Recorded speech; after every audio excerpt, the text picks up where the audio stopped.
started participating in a few competitions. We had Dr. Randhir Hasti long ago who really encouraged me at that point of time that you are special, just do it, go ahead. And then of course then it's all competitive world that I got involved with, and I'm very, very grateful for that. I realize I value life so much. Life is very precious. We are a part of this universe temporarily in human form, and it is of course a very unique experience, and it is a privilege to have this life in the first place.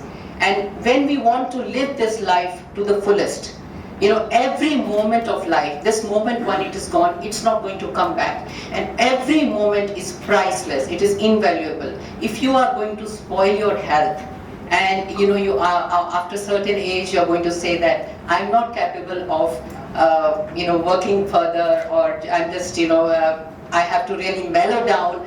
I cannot fulfill my need of self-actualization, which is the highest need according to Maslow's need hierarchy. If you cannot fulfill that, you have really, it's a criminal offense, I must say.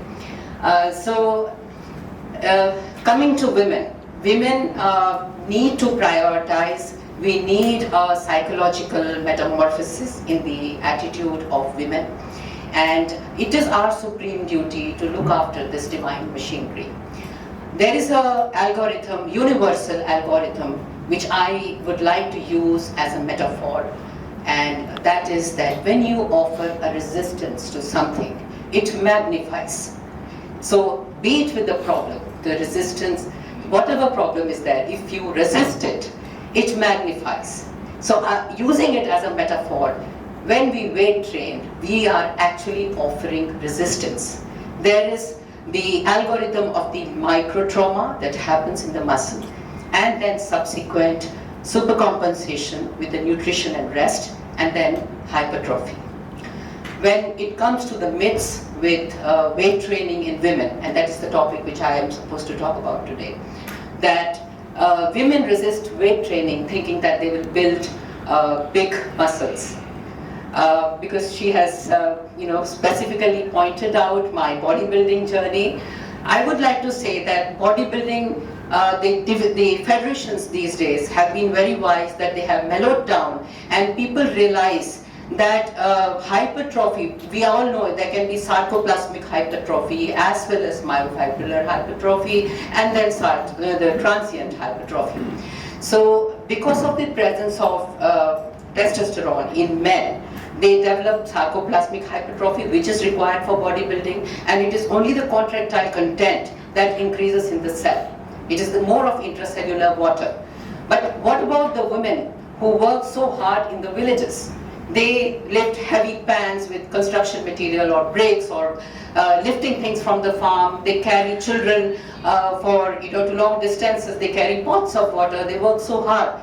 They don't develop the muscles. And agreed that they don't get the kind of nutrition specialized nutrition that is required. But nevertheless, they do build what is called myofibrillar hypertrophy.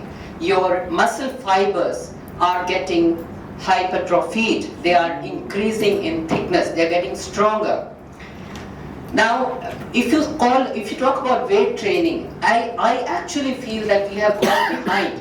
I'm also a student of Bharatanatyam, and the Indian Council of Cultural Research, they have it documented in the Natya Shastra, which is the fifth Veda, that the bench press, the squat, the deadlifts, they were all documented. We just had a simple lat. It was just very simplified, and with 2 bags with a specific kind of material for the weights, and it was all there, because for grace you need strength.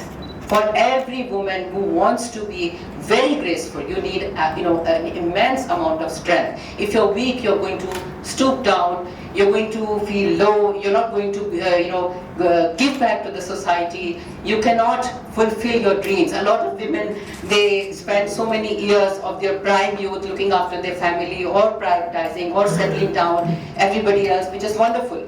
But then what would happen after a certain age? The two main, the benefits of weight training, which I would like to highlight upon, especially for women, considering that they have a lot of changes post their menopausal years, is the improvement in bone density and the lean muscle mass. And I would like to relate it to even those structures. We say, some of the women, I have seen some actresses saying, without taking any names, that I love my curves and I don't want to be body shamed and so on and so forth. They are bulges, they are not curves. Your curves have